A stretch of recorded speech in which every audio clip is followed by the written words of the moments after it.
오늘 우리가 어버이 주일로 주일을 지키고 있습니다. 지난 화요일 날은 어버이날이었죠. 그래서 우리 교회에서도 우리 어르신들 모시고 산들소리 수목원이라는 곳에 가서 또 아름다운 시간을 가졌습니다. 어버이날 지난 화요일이었고요. 근데 이 어버이날의 유래 이렇게 갖고 인터넷에 이렇게 검색을 해보시면은 대부분 미국 무슨 교회에서 이렇게 교회 이야기가 뜹니다. 왜냐하면 우리가 이제 어떤 분들이 이제 어버이날이 있으니까 어버이 주일도 지키나 보다 이렇게 생각하시는데 그게 순서가 그런 게 아니거든요. 원래 그 어버이날로 지키는데 어느 때부턴가 어버이날이 됐죠. 그전에는 원래 어머니날 그랬었거든요. 근데 아마 아버님들이 뭐 청와대 청원을 넣어서 그런 건지 그래서 어느 날 보니까 이게 이제 어버이날로 바뀌었어요. 근데 원래 어머니 날이었죠, 이게. 우리 성가대 오늘 참 너무 아름다운 찬양 잘 드렸어요.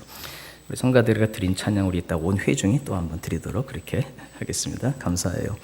여러분, 이 원래 어머니 날의 그 유래가 1907년에 그 미국 버지니아주의 웹스터 감리교회라는 교회가 있었습니다. 근데 그 교회에 안나 자비스라는 여자 성도님이 계셨는데 이분이 어머님이 이제 세상을 뜨셨어요. 어머님이 소천하셨는데 그 어머님이 26년간 그 교회에서 주일학교 교사로 봉사를 하신 거예요.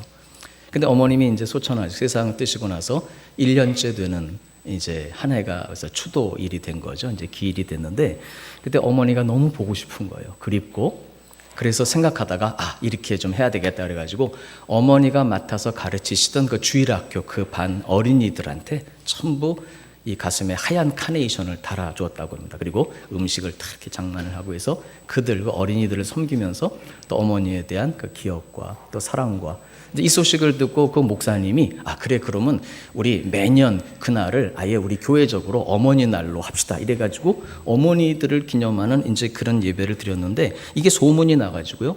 1908년 5월 둘째 주일 이날 여러분 존 워너메이커라는 분이 있습니다. 미국에서 백화점의 왕이다 뭐 그런 그 기업가인데 이분이 어느 주일을 정해가지고 5월 둘째 주일 오후에 다 모입시다 그래갖고 전 직원들을 모아놓고 어머니를 위한 기념하는 예배를 드리고 어머니 주일을 지켰어요. 1908년에 이 소문이 나면서 미국에 어머니 주일을 지키는 그런 회사들도 늘어나고 뭐 그 당시도 이 미국이 기독교 국가였으니까요. 드디어 1914년에 우드로우 윌슨 대통령이 미국 전국에 어머니 주일을 공포했습니다. 그래서 5월 둘째 주일을 우리 미국 전역에서 어머니 주일로 지킵시다. 그래서 1914년부터 미국 전역의 교회들이 또 전국적으로 어머니 주일을 지켰습니다. 우리나라는 1930년에 일제시대죠. 6월 15일 날 구세군 교단이 처음으로 어머니 주일을 지켰고 그 다음에 1932년에는 감리교단 총회가 어머니 주일을 지키기로 결의해서 5월 둘째 주일을 어머니 주일로 지켰습니다. 그리고 그 이후에 이제 계속 많은 교단들이 어머니 주일을 지키게 됐고 그러다가 이제 사회적으로 어머니 날이 어버이 날로 바뀌면서 교회도 어머니 주일을 이제 무슨 주일로 어버이 주일로 바꿔서 지키고 있습니다. 여러분 이 역사를 볼 때 세상에서 사회적으로 뭐 어머니 날이 있으니까 교회도 어머니 주일을 만들고 뭐 어버이 날이 있으니까 어버이 주일을 지키는 것이 아니고 사실 부모님의 사랑을 기억하면서 부모님을 사랑하는 이 어버이 주일이 교회에서 먼저 시작이 되었고 그 다음에 그 영향을 받아서 사회적으로도 어머니날 그리고 이제 어버이 날을 지키게 되어 있는 것입니다.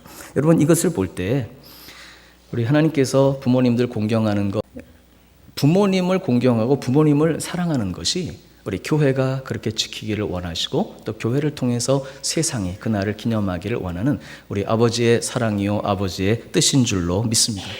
여러분 오늘 본문 말씀 보니까 자녀들아 주 안에서 너희 부모에게 순종하라 이것이 옳으니라 그리고 내 아버지와 어머니를 공경하라 이것이 약속이 있는 첫 계명이다.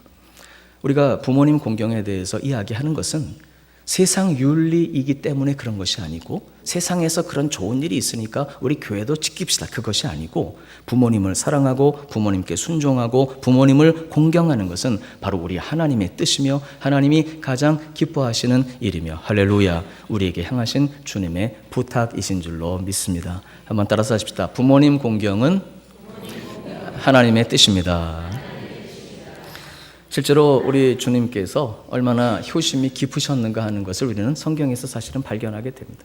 우리 예수님 그 십자가를 지셨을 때 우리 예수님 그 고난의 길을 우리 주님이 십자가를 메고 가셨습니다. 그 긴 길을, 먼 길을 올라가셔서 드디어 양손과 양발에 못 박히시고 십자가에 달리셨는데, 그 십자가에 달려 계시는 동안, 그 긴 시간 동안 예수님께서 7마디 말씀을 하신 것으로 성경에 기록이 되어 있습니다. 십자가 상에서 달리셨을 때.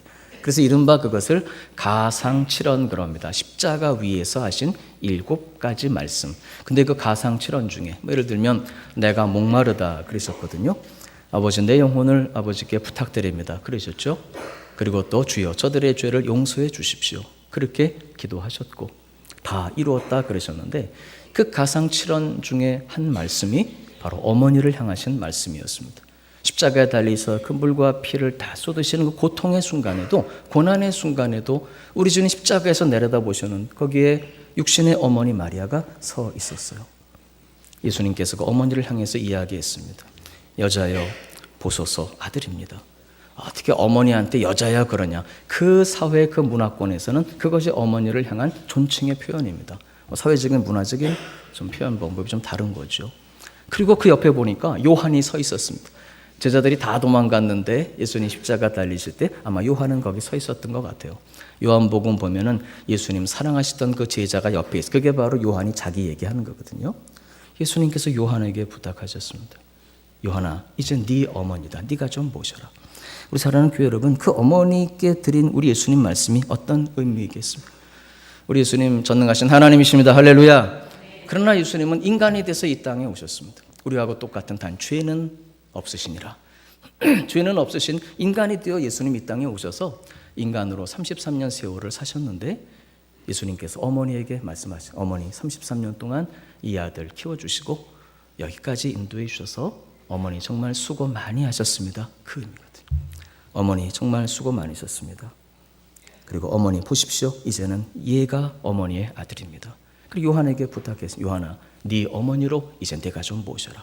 그 시로 그날부터 요한이 예수님의 어머니를 자기 집으로 모셨다고 성경은 기록하고 있습니다. 우리 사랑하는 교회 여러분, 우리 부모님 공경은 우리 주님이 우리에게 본을 보여주시고 또 성경에 말씀하신 위대한 진리이며 주의 말씀이기 때문에 우리가 기억하고 따라야 되는 하나님의 영원하신 계명인 줄로 믿습니다. 첫 번째로 부모님 공경은 오늘 본문 말씀대로 약속이 있는 첫 계명입니다. 물론 이제 이 구절을 해석하는데 몇 가지 이제 해석의 이 신학자들의 해석이 있습니다. 근데 그 중에 제가 가장 이 해석이 맞겠다라는 것으로 사실은 따라서 제가 오늘 말씀을 드리고자 합니다.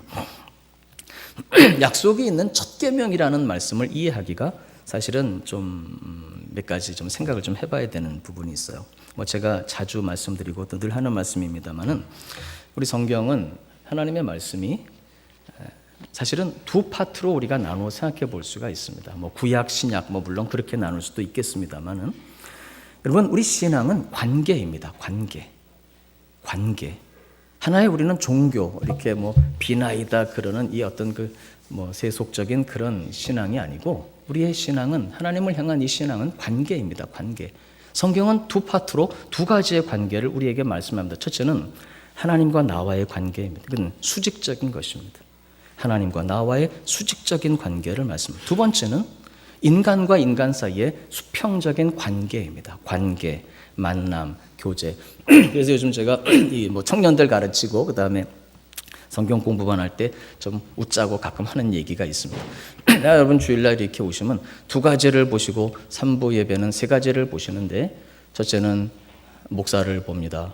그죠 여러분? 다 지금 저보고 앉아 계시잖아요. 1층, 2층 다 이렇게 저만 여러 번 보고. 근데 그나마 뭐 한 목사님 잘생겼기 때문에 부담이 덜하다고들 뭐 그러시니까 감사한데, 저를 보시고. 두 번째는 뭘 보세요? 앞에 앉아 계신 분? 예배 시간에 뒤통수 그러면 안 되고 이 뒷머리를 보고 계시죠. 그러고만 가시면 안 되는 거예요. 3부 예배는 물론 앞에 계시는 누구? 성가대. 얼마나 은혜롭고 할렐루야 감사해요. 성가대원들이 보통 준비하는 게 아니거든요. 준비하기 때문에 하나님께 영광을 돌리고 영광을 받으시는 거예요. 여러분 그런데 우리 신앙은 관계이기 때문에 그렇게 저만 보시고 앞에 계신 분은 뒷머리만 보시고 이렇게 가시면 안 되고 서로의 관계와 돌아봄이 필요합니다. 예를 들어 이렇게 옆에 분에게 정말 만나서 반갑습니다. 시작. 자, 이 시간만큼은 너무 궁금한 거예요. 뭐가 궁금하냐 그러면 여러분 앞에 뒤에 앉아 계신 분들이 한 주간을 어떻게 지내셨는지 너무 궁금하죠? 궁금하세요? 그럼 한번 궁금하니까 한번 여쭤보세요. 한 주간 정말 잘 지내셨어요? 어떻게 시작. 그렇습니다. 그래서 이 관계가 돌아봄이 필요한 거죠. 자, 이제 그래서 어쨌든 성경은 이 두 가지 관계를 이야기합니다. 첫째는 하나님과 나와의 수직적인 관계요. 두 번째는 사람 사이의 수평적인 관계인데 성경의 계명이 사실은 그렇게 우리가 어떤 면에서는 편의상 구분해 볼 수가 있습니다. 어떤 계명은 하나님과 나와의 수직적인 관계를 말씀하신 것이고 어떤 계명은 사람과 사람 사이의 수평적인 관계를 이야기한 것입니다. 그래서 이 모든 계명을 하나님께서 10개로 썸머리해서 알려주신 것이 바로 십계명이다. 우리가 그렇게 생각해 볼 수가 있는데 그게 뭐 성경에 꼭 그렇게 써 있는 건 아닙니다만은 하나님께서 시내산에서 모세에게 십계명을 주실 때 그 10개의 계명을 돌판 2개에다가 써서 주셨거든요. 근데 그게 뭐 꼭 그런 건 아니에요. 성경에 명시되어 있는 건 아닌데 많은 학자들이 그렇게 생각을 하는 거예요. 왜 2개의 돌판에 써서 주셨을까? 10개를 한꺼번에 기록할 큰 돌판이 없으셔서 그러셨을까? 아니면 모세가 들고 내려가기가 무거워서 그랬을까? 그것보다는 이 십계명 자체도 두 가지의 관계로 나누어져 있거든요. 1, 2, 3, 4계명은 수직적인 관계예요. 1계명이 뭐죠? 다 아시는데 가만히 계시는 거죠? 1계명 나 외에 다른 신을 두 번째 우상을 섬기지 말고 세 번째 여호와 이름을 망령되이 일컫지 말고 네 번째 안식일 주일을 거룩하게 지키는 이 1, 2, 3, 4계명은 수직적인 계명입니다. 아마도 첫 번째 돌판. 두 번째 돌판은 드디어 수평적인 계명, 사람과 사람 사이에. 근데 그 중에 첫 번째가 뭐예요? 내 부모를 공경하라. 두 번째, 살인하지 말까? 사실은 이쪽 돌판으로 볼 때는 첫 번째지만 예를 들어서 사실은 몇 번째죠? 5번째입니다. 1, 2, 3, 4. 그 다음에 5번째 계명이 뭐예요? 내 부모를 공경하라. 6번째가 살인하지 말라, 간음하지 말라. 여러분 그 이후에 이제 뭐 도둑질 하지 말고 거짓 증거하지 말고 탐내지 말고 사람과 사람 사이의 계명이 쭉 나오는데 예를 들어서 뭐 살인하지 말라. 예수님께서 친히 주석을 달아주셨습니다. 실제로 사람을 죽이는 것만이 살인이 아니라 형제를 미워하는 자마다 사실은 다 마음으로 뭐한 자들이다? 살인한 자다. 자, 평생 한 번도 나는 남을 미워해 본 적이 없다. 그런 분은 일어나 보시기 바랍니다. 아무도 안 일어나시는 거 보니까 우리가 다 거기에 해당이 됐어. 그제도 우리 예수님이 다 십자가에 지고 가신 줄로 믿습니다. 그래서 이 5, 6, 7, 8, 90 계명은 수평적인 계명입니다. 사람과 사람 사이를 규정하는 계명입니다. 그런데 아마도 여러분 이쪽에 계명이 4개나 되고 이쪽에 계명이 6개나 되니까 이게 우리가 외우기가 좀 쉽지는 않겠죠. 그래서 그러신 건 아니겠습니다만은 한 율법사가 예수님께 찾아왔습니다. 마태복음 22장 35절에서 40절을 보면 그 중에 한 율법사가 예수를 시험하여 묻되 선생님 율법 중에서 어느 계명이 크니이까? 예수께서 이르시되 내 마음을 다하고 목숨을 다하고 뜻을 다하여 주 너의 하나님을 사랑하라 하셨으니 이것이 크고 첫째 되는 계명이요 둘째도 그와 같으니 내 이웃을 내 자신같이 사랑하라 하셨으니 이 2계명이 온 율법과 선지자의 강령이니라. 강령이라는 이 말씀은 핵심이다, 중심이다, 혹은 요약이다 이렇게도 볼 수 있는 말씀입니다. 그러니까 여러분 이 모든 계명을 10개로 요약을 하셨다면 10계명이 수직적인 계명과 수평적인 계명, 예수님께서는 이 2개의 돌판을 또다시 2마디로 요약하신 것입니다. 이쪽 돌판 1, 2, 3, 4계명은 하나님과 나와의 관계인데 한번 따라서 합시다. 마음을 다하여 주 너의 하나님을 사랑하라. 5, 6, 7, 8, 90계명을 또다시 요약하셨습니다. 한번 따라서 합시다. 내 이웃을 내 자신처럼 사랑하라. 여기서 이웃은 옆집 분을 말하는 것만은 아니고 나 외에 다른 사람들을 이야기하는 것입니다. 여러분 그래서 이렇게 요약할 수가 있습니다. 한마디로 수직적인 관계는 주 너의 하나님을 사랑하라는 것입니다. 수평적인 계명은 내 이웃을 내 자신처럼 어떻게 하라? 사랑하라. 여기서 제가 또 늘 하는 얘기가 있죠. 사실은 청년들 가르칠 때. 그 어떤 분이 그렇구나. 그래서 사랑이 율법의 완성이니까 그렇구나. 뭐 다른 건 안 지키고 사랑만 하면 되는구나. 근데 그게 아니라는 거예요. 이 사랑은 많은 계명 중에 하나가 아닙니다. 많은 계명 중에 하나가 아니고 수직적인 모든 계명을 통틀어서 주 너희 하나님을 사랑하라. 예를 들면 이렇게 설명할 수가 있습니다. 쉽게 얘기를 하자면 어떤 집에 갔더니 너무 많은 게 없는 거예요. 예를 들어서 뭐 TV도 없고 냉장고도 없고 그 다음에 컴퓨터도 없고 핸드폰도 없고 자동차도 없고, 여러분 그 집에 없는 게 많고 많은 것 같지만 사실은 하나가 없는 거, 너무 신령하게 대답하지 마시고, 없는 게 많고 많은 것 같지만 사실은 그 집은 딱 하나가 없는 거예요. 뭐가 없죠? 그렇죠. 성가대가 보세요. 딱 알죠.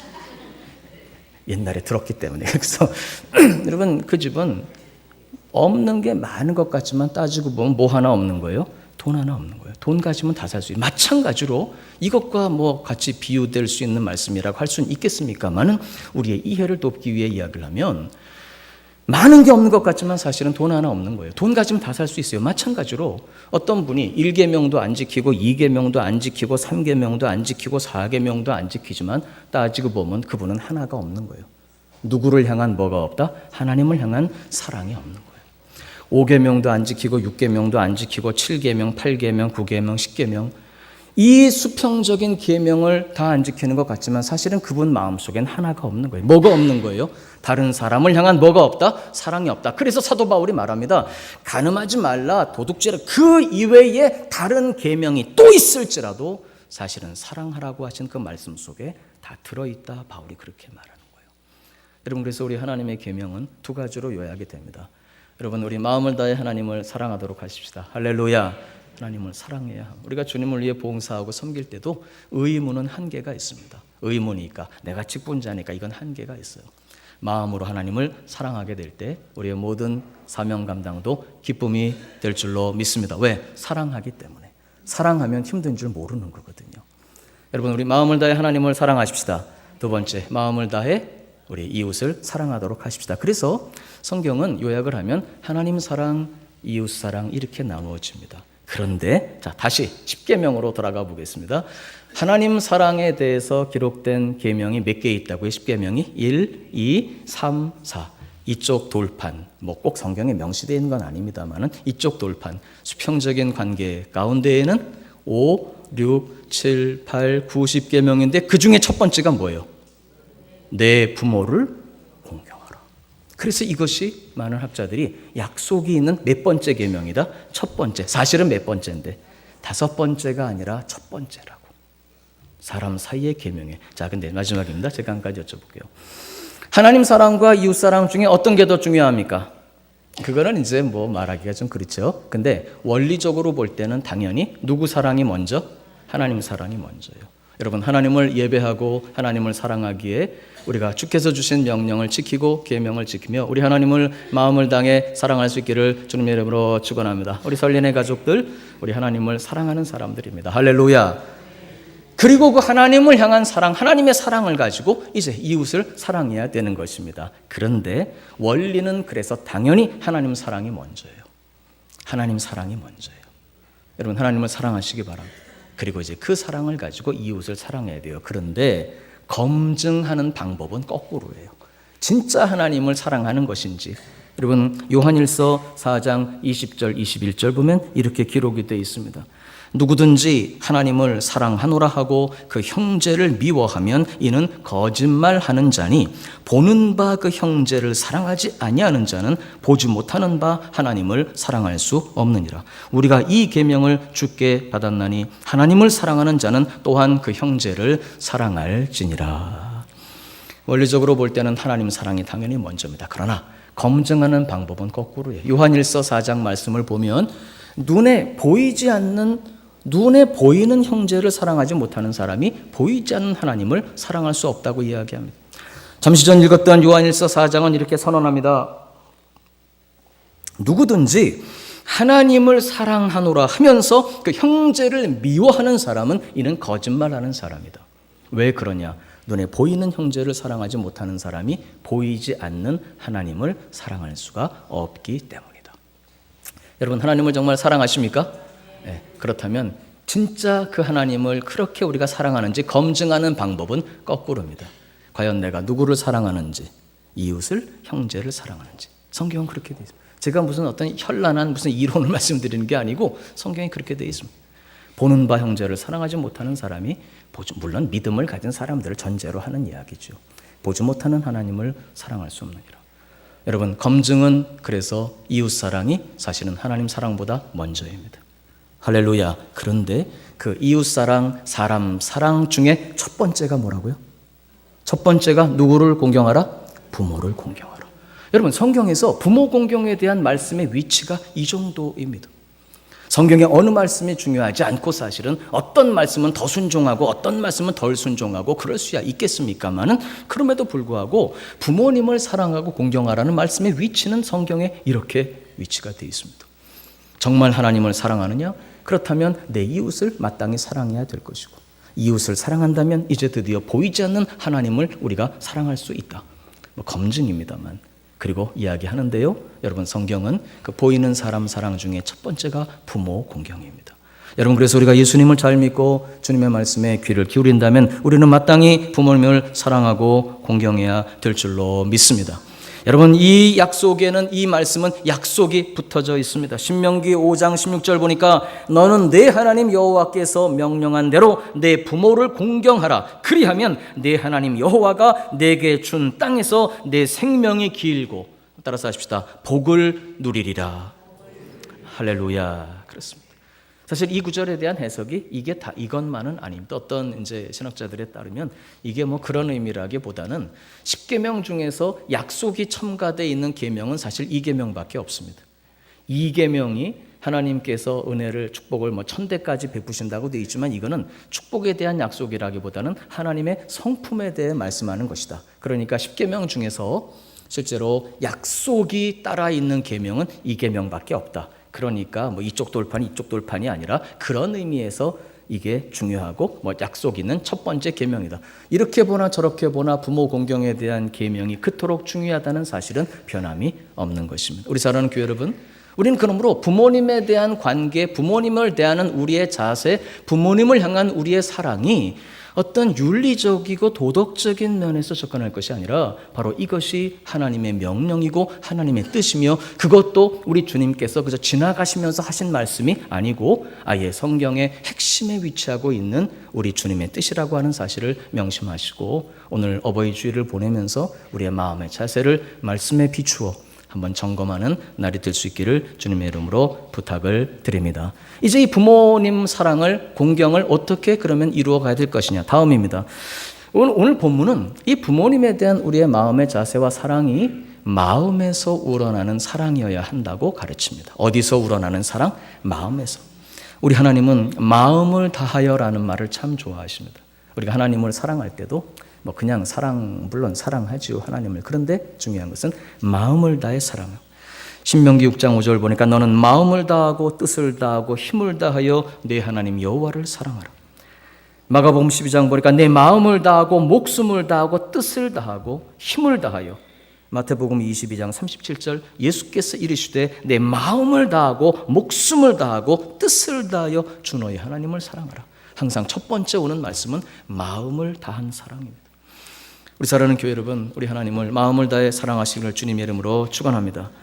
여러분, 진정한 사랑은 어떤 선물을 준다든지 어떤 행위보다 앞서서 마음의 그 출발이 있는 것입니다. 정말 사랑하는 마음이 있다면 그것은 반드시 행함으로, 삶으로 나타나게 되어 있습니다.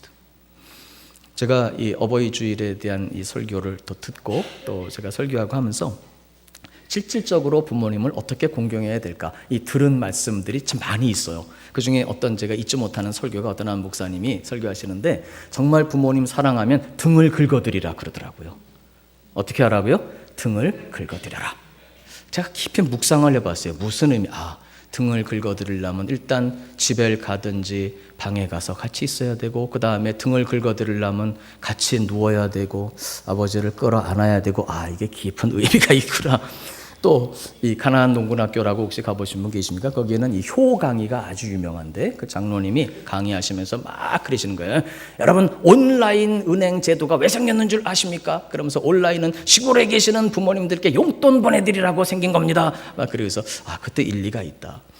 여러분 실제로 우리가 부모님을 어떻게 섬기고 공경해야 될 것인가 하는 방법은 연구해야 되고 생각해야 되고 들어야 되고 또 찾아야 돼요. 어떻게 하든지 힘써야 되지만 이 모든 것은 사실은 어디에서 시작되는 것이다? 마음에서 시작됩니다. 정말 마음으로 부모님을 사랑하면 어떤 것이든지 행위가 나오게 돼 있고 따라오게 되어 있어요. 그래서 오늘 성경 본문은 순종이라는 말과 공경이라는 두 단어를 사용합니다. 1절 다시 한번 보시죠. 자녀들아 주 안에서 너희 부모에게 어떻게 하라? 순종하라. 근데 2절은 내 아버지와 어머니를 공경하라. 우리 사랑하는 교회 여러분, 우리가 이 순종하고 공경하는 마음의 자세를 생각해 봐야 되는데 이제 우리 생존에 계시는 부모님들, 여러분 중에 계시는 우리 성도님들이 많이 계실 것입니다. 그런데 또 이미 세상을 뜨신 우리 부모님들도 많이 계실 거예요. 여러분, 우리 육신의 부모님뿐만 아니라 배우자의 부모님들 다 우리의 부모님들입니다. 할렐루야. 배우자의 부모님, 나의 부모님입니다. 뿐만 아니라 또 이제 나의 부모님이시든지 배우자의 부모님이시든지 다 세상을 뜨신 분들은 어떤 분들이 부모님이십니까? 우리 교회 어르신들입니다. 우리 교회는 한 가정입니다. 지난주일 어린이주일 제가 설교하면서 우리 유초등부, 영아부, 유치부 자녀들에 대한 말씀을 드린 것처럼 우리가 부모님을 섬기는 이 어버이 주일을 보내면서 우리 교회에 우리 원로 장로님, 원로 우리 그 권사님들 비롯해서 우리 어르신들이 다 우리가 섬기고 모셔야 되는 부모님들이라는 사실을 우리는 명심해야 되는 것입니다. 뿐만 아니라 우리 원로 목사님과 우리 원로 목사님과 사모님은 우리의 부모님이십니다. 아까 1부, 2부도 제가 그런 말씀을 나누었는데요. 다른 사람들은 모르겠습니다만 우리 설린의 가족들만큼은 우리 원로 목사님과 사모님을 우리 영의 부모님으로 알고 모시고 또 사랑하고 섬기고 존중하고 모셔야 될 줄로 믿습니다. 이런 사실은 이 목회자들만 아는 공유하고 나누는 그런 마음이 있습니다. 의람 떼고 죄송합니다만은 저도 사실은 개척을 해서 또 오랜 세월 한 교회를 섬기다가 우리 원로 목사님도 여러분이 불러주셔서 와서 섬기게 됐거든요. 여러분, 우리 원로 목사님 사모님께서 우리 교회를 위해 드리신 헌신은 사실은 우리가 얼핏 생각하고 그 이상 생각하기 굉장히 힘든, 할렐루야, 여러분 항상 많이 기도해 주시고 끝까지 사랑하고 우리가 모시고 그렇게 우리가 남은 세월 달려갈 수 있기를 부탁을 드립니다. 드디어 또 가장 중요한 우리 부모님이 계신데 그분이 누구시냐? 하늘 아버지이십니다. 할렐루야. 그러므로 이제 다 부모님 떠나보내신 분들은 우리 교회 어르신들 모시고 내가 어르신인디 그러신 분들은 우리 원로 목사님 사모님 모시고 하늘 아버지 모시고 우리 그렇게 남은 세월 달려가도록 하십시다. 바로 이와 같은 섬김과 공경에 있어서 마음 자세가 중요합니다. 여러분, 오늘 성경 본문은 순종하라는 말씀과 공경하라는 두 단어를 사용하는데요. 이게 조금 달라요. 여러분, 순종은 전제가 있어요. 따라서 합시다. 주 안에서. 순종은 행위를 말합니다. 행위. 그러니까 예를 들어서 부모님을 정말 사랑하고 섬기지만 신앙이 없으신 부모님이 명령하지. 너 교회 가지 마. 이제부터. 교회 가면 절대로 안 된다. 우리 집은 그 종교 안 믿는다. 못 간다. 그러면 순종해서 교회 안 오면 안 되죠. 그러니까 예를 들어 우리 부모님이 가지신 뜻이 하나님의 진리와 배치가 될 때는 사실은 어려운 거예요. 그래서 순종은 어디에 따라서? 주 안에서 전제가 있어요. 그런데 공경은 달라요. 공경은 보다 깊은 근본적인 우리 마음의 자세예요. 부모님의 말씀을 따르든지 아니면 어떤 경우에 정말 따를 수 없든지 간에 이 경우든 저 경우든 이걸 떠나서 우리 마음의 근본적으로 부모님을 향해 가지고 있는 자세, 바로 이것이 공경입니다. 우리 마음에는 공경의 자세가 필요한 줄로 믿습니다. 우리 부모님을 향한 이 공경, 바로 그것을 말씀하는 거예요. 우리 사랑하는 교회 여러분, 마음 다한 사랑이 필요합니다. 그런데 여기 이제 구체적으로 제가 세 가지 말씀드리고 맺겠는데요. 이제 마음을 다하는, 마음에서 우러나는 사랑을 우리 부모님께 드리기 위해서는 우리 마음에 몇 가지가 필요합니다. 첫째는 한번 따라 합시다. 감사합니다. 여러분, 정말 마음이 있으면 행위는 따르게 돼 있어요. 등을 긁어드리든 어디를 모시고 가든 용돈을 붙여드리든 1부, 2부도 제가 우리 동철 형제님 죄송한데 잠깐만 한번 일어나 보실래요? 임동철 형제님. 예. 어머니를 모시고 있으니까. 어머님을 사랑하십니까? 마음으로 사랑하십니까? 그러면 가만히 서 있을 수가 없죠. 어머님께 허리 90도로 굽히면서 어머니 감사합니다. 시작. 예. 예. 할렐루야. 박수 한번 해주세요. 감사합니다. 그러면 뭐 제가 우리 동철 형제님 볼 때마다 그렇게 느껴지거든요. 그래서 항상 차로 모시고 정말 각별해요. 여러분 마음으로 사랑하면 반드시 그 사랑은 표현되게 돼 있어요. 할렐루야. 인사하고 섬기고 돌봐드리고 마음 자세가 필요하고 그 첫 번째 자세가 우리 동철 형제가 인사한 것처럼 감사합니다. 여러분 부모님께 대한 감사의 마음을 가질 수 있기를 부탁을 드립니다. 감사해야 돼요. 근데 말이 그렇지 이 상황이 쉽지 않은 경우들이 사실은 있을 수가 있어요. 우리는 다 인생이기 때문에 육신을 가지고 살아가는 인간들이기 때문에 여러분 그럼에도 불구하고 감사하는 사랑을 우리 주님이 원하신다는 그 한 가지를 마음에 담을 수 있기를 주님의 이름으로 축원합니다. 배우자의 부모님도 마찬가지입니다. 감사합니다. 두 번째는 여러분 부모님을 좋아해야 돼요. 어떻게 한다고요? 좋아해야 돼요. 이것도 제가 청년들한테 맨날 물어보는 건데 이미 답은 다 있습니다. 사랑하는 거하고 좋아하는 거하고 어떤 게 더 차원이 깊습니까? 당연히 청춘 남녀가 이렇게 막 데이트할 때는 처음에는 좋아하다가 그 다음 어떻게 되죠? 사랑하니까 결혼하죠. 그러니까 뭐 사랑이 더 깊죠. 근데 꼭 그런 것만은 안 해요. 여러분 어떻게 생각하면 사랑은 마음에 안 들지만 주님이 명령하셨으니까 할 수 없이 순종해야지 뭐 그리고 사랑하는 경우도 있어요. 그래요 안 그래요 여러분? 그렇죠. 마음에 안 들지만 명령이니까 할 수 없이 사랑하는. 근데 좋아하는 건 좋아하는 거는요. 진짜 마음이 그 사람한테 가고 진짜 그 사람이 막 보고 싶고 진짜 느껴지지 않으면 좋아할 수가 없는 거예요. 여러분 하나님이 우리를 절대로 뭐 독생자가 십자가를 졌으니까 할 수 없이 마음에는 안 들지만 에이 뭐 용서하고 사랑해 줘야지 이렇게 하나님이 우리를 사랑하시는 게 아니에요. 예수님 십자가로 말미암아 하나님과 우리 사이에 막힌 담이 하나도 없이 완전히 다 깨어지고 우리 아버지의 사랑으로 회복된 줄로 믿습니다. 그러니까 하나님은 여러분을 좋아하십니다. 아주 좋아하세요. 할렐루야. 그 화목된 관계를 우리는 누려야 되는 거예요. 여러분 그것처럼 이제 우리도 하나님을 좋아해야 되고 여러분 부모님을 좋아할 수 있기를 부탁드립니다. 한 번만 더 죄송합니다만 옆에 분을 이렇게 봐보시고 그분을 사랑하는지 좋아하는지 한번 보세요. 시작. 어떻게? 여러분 뭐 그분 마음에 안 드니까 사랑하시는 거 그래도 사랑하는 겁니까? 아니면 우리 그럼 손 한번 잡고 한번 인사합시다. 정말 좋아요 이렇게 뵈니까 시작. 정말 좋아요 이렇게 뵈니까 좋아했어. 여러분 우리 부모님을 좋아해야 돼요. 할렐루야. 근데 문제는 이게 사실은 사람의 힘으로 되는 게 아니에요. 제가 이렇게 목회하면서 보면은 부모님들이 자녀 사랑하는 거, 우리 할머니 할아버지들이 손주 사랑하는 거는 이거는 본능적이에요. 하나님이 우리에게 주신 부모의 마음이 있기 때문에. 그러나 거꾸로 자녀가 부모 생각하는 건 제가 볼 때 본능적은 아닌 것 같아요. 자녀는 안 잊어버립니다. 머릿속에. 그래요 안 그래요? 그때 부모님은 늘 생각나나요? 좀 잊어버리나요?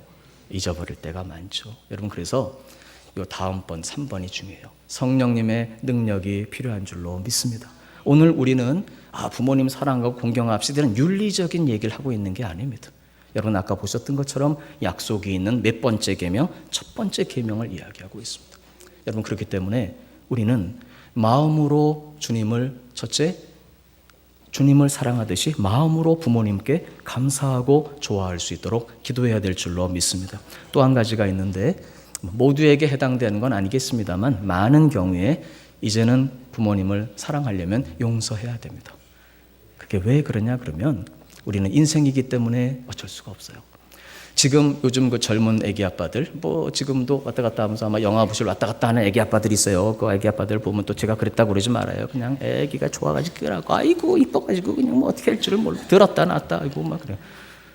정말 사랑하는구나. 근데요 좀 연세가 드신 뭐 저도 그렇지만 저희가 성장했던 시대에는 일단은 시대적인 여건 자체가 그렇지를 못했어요. 생존 자체가 너무 어려웠던 시절에 우리를 키우고 살리시기 위해서 여러분 지금 뭐 애기를 끌어안고 입을 맞추고 그냥 뒤로 이런 그 애기 아빠들이나 엄마들이나 우리 연로하셨던 그리고 그 시절의 부모님들이나 마음은 똑같은 사랑으로 담겨 있습니다. 할렐루야.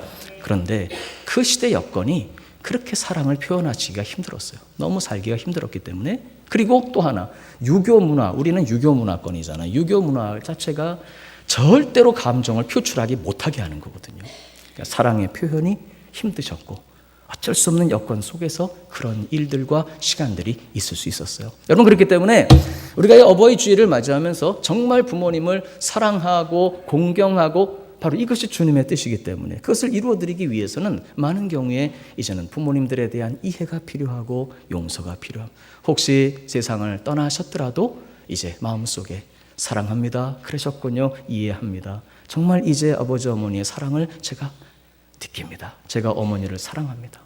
여러분, 고백이 있을 수 있기를 주님의 이름으로 부탁을 드립니다. 우리 사랑하는 교회 여러분, 먼저 부모님들이 세상 떠나신 분들은 그 유죄를 잘 받들어야 됩니다. 여러분, 형제들 간에 사랑하고 우애하는 것 부모님이 가장 기뻐하십니다. 물론 믿음의 유산 잘 지켜야 되고요.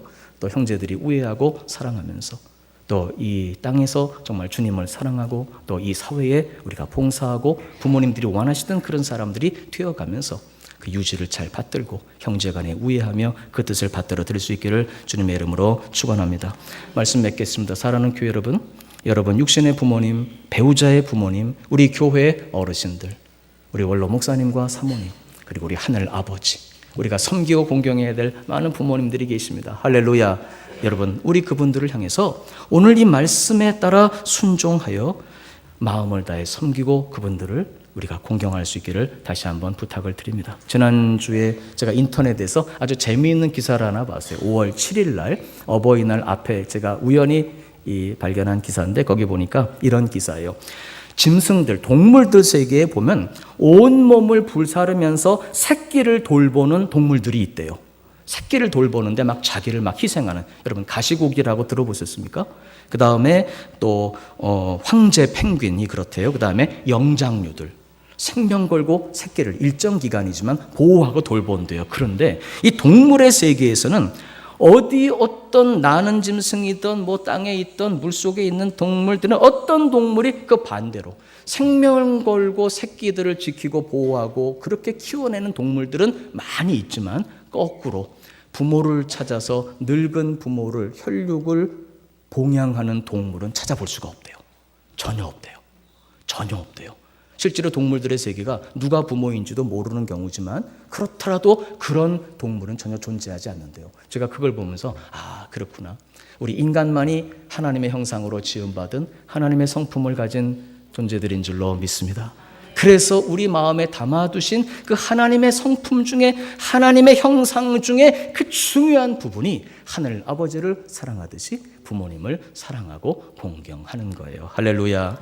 여러분, 우리 신랑과 신부, 남편과 아내의 만남이 신랑 되신 주님과 그의 신부된 교회의 연합의 상징이듯이 육신의 부모님에 대한 사랑이 사실 하늘 아버지를 사랑하는 증거요, 그 모형입니다. 그래서 오늘 본문은 육신의 부모님을 진정 사랑하는 사람에 대해서 말하고 요한 사도는 그런 사람만이 하늘 아버지를 사랑할 수 있다고 말하는 것입니다. 오늘 우리 어버이 주일을 보내면서 바로 이것이 어떤 윤리적인 도덕적인 그런 계명이 아니라 우리 주님께서 우리에게 생명 다해 주신 계명이라는 사실을 명심하고 평생토록 우리 부모님을 공경하고 사랑하는 저희들 될 수 있기를 주님의 이름으로 부탁을 드립니다. 그래서 바로 이 계명은 약속이 있는 계명이기 때문에 기록된 약속대로 우리 모두가 부모님을 공경하고 사랑하며 실천해가는 가운데 이 약속대로 놀라운 축복과 하나님이 함께 하시는 놀라운 은혜와 복락을 누리며 살아가는 저와 여러분이 될 수 있기를 주님의 이름으로 축원합니다.